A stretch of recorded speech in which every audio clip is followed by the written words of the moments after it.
네, 안녕하세요. 한국저작권보원에서 3기 리포터즈로 활동하고 있는 나영수입니다. 오늘은 연예인 불법 동영상 유포, 각종 디지털 범죄 및 위조에 큰 공헌을 하고 있는 디지털 포렌식이 무엇인지 알아보고자 이렇게 나왔습니다. 디지털 포렌식이 어떻게 활용되고 있는지, 그리고 현황은 어떻게 되는지 알아보고자 전문가들을 만나보도록 하겠습니다.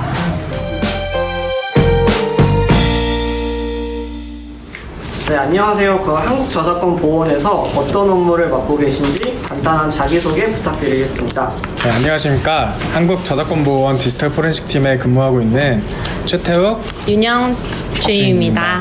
네, 저희 저작권보원 디지털 포렌식 팀에서는 디지털 정보 안에 숨어있는 저작권 침해 증거를 찾아내는 디지털 포렌식 업무, 그리고 온라인상의 불법 복제물 유통을 분석하는 시스템 개발, 그리고 디지털 포렌식 교육과정 개발, 최신 장비 도입, 그리고 디지털 포렌식 논문 및 아이디어 공모전 등 다양한 업무를 수행하고 있습니다. 그렇다면 최근 일부 연예인의 불법 촬영을 비롯해서 여러 사이버 범죄를 수사할 때 디지털 포렌식 기법을 활용해서 증거를 확보할 수 있다고 알려져 있는데요. 여기서 디지털 포렌식이 정확히 무엇인가요?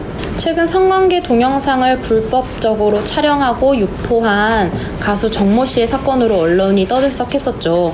뉴스 기사를 본 사람들이라면 경찰은 이번 사건 관련 수십 대의 휴대전화에 대한 디지털 포렌식 작업을 진행 중이다. 디지털 포렌식과 정준영 몰카, 성관계 몰카 추가 피해자, 디지털 포렌식이 열세다라는 이제 디지털 포렌식이라는 단어가 들어간 뉴스 기사를 정말 많이 보셨을 것 같아요. 그만큼 이제 디지털 포렌식이 가수 정모 씨가 성관계 동영상을 불법적으로 촬영하고 유포한 사건을 해결하는 중추적인 역할을 수행했기 때문입니다. 일련의 디지털 포렌식 과정을 통해 정모 씨의 휴대폰을 분석하여 삭제한 영상, 사진 등을 복구해 사실관계를 정확히 밝힐 수 있었습니다. 이처럼 디지털 포렌식은 PC나 노트북, 스마트폰 등 각종 저장 장치 또는 인터넷 등과 같은 디지털 정보 안에 숨어있는 범죄 단서를 찾는 수사 기법입니다. 그렇다면 한국저작권보원에서 디지털 포렌식을 어떻게 활용하고 있는지, 또 어떻게 운영되고 있는지 궁금합니다.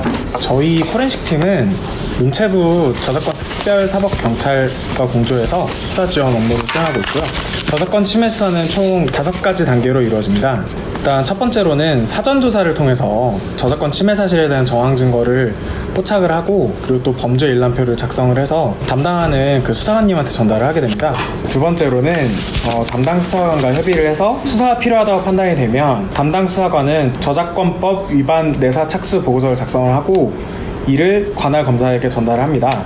이후 관할 검사님의 판단에 따라서 관할 법원에 영장 청구가 이루어지게 됩니다. 그리고 세 번째로는 저작권 침해와 관련돼서 영장이 발부되면 압수수색 영장을 가지고 그 담당 수사관과 함께 현장으로 이동을 해서 영장 범위 안에서 디지털 증거물의 무결성, 원본성, 그리고 진정성 등을 고려를 해서 압수를 지원하게 됩니다. 그리고 네 번째, 디지털 증거를 저희 저작권보원의 증거분석실로 이송을 한 다음에 증거분석을 진행하고요. 동시에 저작권 특별사법경찰관은 피의자를 신문하여 분석 범위 또는 방향을 다시 협의하게 됩니다. 그리고 마지막으로 5번째, 분석이 완료하게 되면 최종적으로 저희 보원에서 증거분석 결과보고서를 담당 수사관에게 제출하게 됩니다. 이와 같이 총 5가지 단계로 저희 포렌식 업무가 진행되고 있습니다. 혹시 그 디지털 포렌식 사건을 담당하시면서 기억에 남는 사건이 있으신가요? 작년 여름에 있었던 일인데요. 작년 여름에 저희가 유명 토렌트 사이트 운영자의 가정집을 급습한 적이 있었습니다.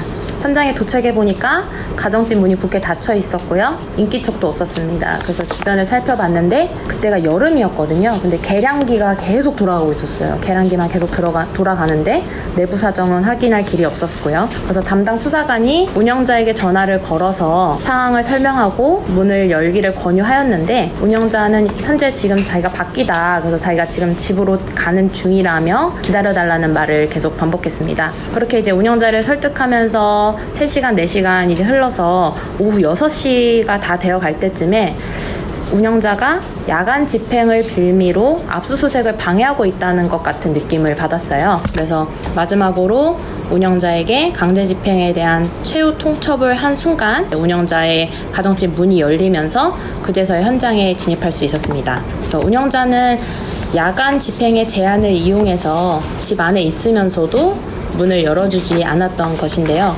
그래서 그때 현장에 이제 가정집 문이 열려서 현장에 들어가 보니까 노트북, PC, 하드 포함해서 총 5개의 디지털 저장 매체가 존재했고요. 해당 디지털 매체로부터 저작권 침해 사이트에 범죄 사실과 관련된 데이터베이스, 소스코드, 웹로그 이렇게 디지털 정보를 확보해서 거의 자정이 넘어서 영장 집행을 끝낼 수 있었습니다. 사건은 저희가 압수를 다 해왔고요. 관련된 증거 분석을 통해서 보고서를 작성하고 그거를 이제 특별사법경찰관에게 송부해서 이제 특별사법경찰관이 그 이후 일은 처리하고 있거든요. 이렇게 되었고 이런 사건을 제가 기억하고 있습니다. 밖에서 굉장히 오래 그래서 이렇게 문이 열리니까 너무 화도 나고 정말 어이도 없고 진짜 속상했었던 적이 있었습니다. 혹시 또 기억에 남는 사건? 저 같은 경우는 작년에 그때도 되게 한창 더운 폭염경보 울리던 날에 대구 경북 지역에서 했던 영장 집행인데요. 아직도 기억나는 게 거의 한 자정까지 집행을 했던 것 같아요. 그때 얘도 문을 안 열고 버티다가 심지어 노트북 들고 밖으로 튀고 막 정말 영화나 그런 드라마에 나올 법한 상황들을 겪으면서 했고, 그리고 그를 집행하는데 얘가 나름대로 머리 굴린다고 컴퓨터 안에 조작해놓고 막 이래가지고 그랬던 기억이 많이 남고요. 그 당시에 굉장히 황당했던 게, 야, 이런 영화 같은 일이 진짜 일어날 수 있구나 생각이 많이 들었던 적이 있었습니다. 한국저작권보호원에서 디지털 포렌식에 관한 앞으로의 계획과 디지털 포렌식과 관련해서 활용할 수 있는 분야는 어떻게 될지 궁금합니다. 지난해 디지털 포렌식 팀의 수사 지원 건수는 512건입니다. 그리고 현재 올 1월 초부터 7월 말까지의 수사 건수는 456건이고요. 그 수요가 매년 증가하는 추세입니다. 그래서 보호원 디지털 포렌식 팀은 매년 증가하는 수요와 그 다음에 지능화되고 있는 디지털 저작권 침해 범죄에 대응하기 위해서 저작권 침해 기술에 대한 전문 연구 등을 수행하는 디지털 포렌식 센터를 구축할 계획입니다. 저작권 디지털 포렌식 전문 공공기관으로서의 도약을 위한 기반을 마련하고자 합니다. 또한 온라인상의 불법 복제물 유통 시스템을 운영해서 틈새 없는 저작권 보호 체계를 구축하기 위해서 노력하고 있고요. 권리자나 수사기관과 같은 수요자별 맞춤 저작권 디지털 포렌식 교육과정을 개발 중에 있습니다. 그래서 이런 교육과정 개발을 통해서 체계적인 교육 기반을 마련하고 향후 그 교육의 대상을 확대할 예정입니다. 마지막으로 해주고 싶은 말 있으십니까? 저작권 침해는 결국엔 잡히게 돼 있습니다. 합법적인 저작권 이용을 권유하고 싶습니다. 우선은 현재 올해 디지털 포렌식 센터를 설립하기 위해서 여러 가지 작업들이 진행 중에 있습니다. 디지털에 대한 정보의 중요성이 계속 대두되면서 디지털 포렌식의 분야는 제가 봤을 때 앞으로 계속 커질 것이라고 생각이 돼요. 저작권 보호원에서 디지털 포렌식 센터를 구축해서 공공기관 유일의 저작권 디지털 포렌식을 업무를 수행하는 공공기관으로 거듭나기 위해서 노력하겠습니다. 지금까지 한국저작권보호원 디지털 포렌식 팀의 윤영, 최태혁 주임이었습니다. 감사합니다. 감사합니다. 감사합니다.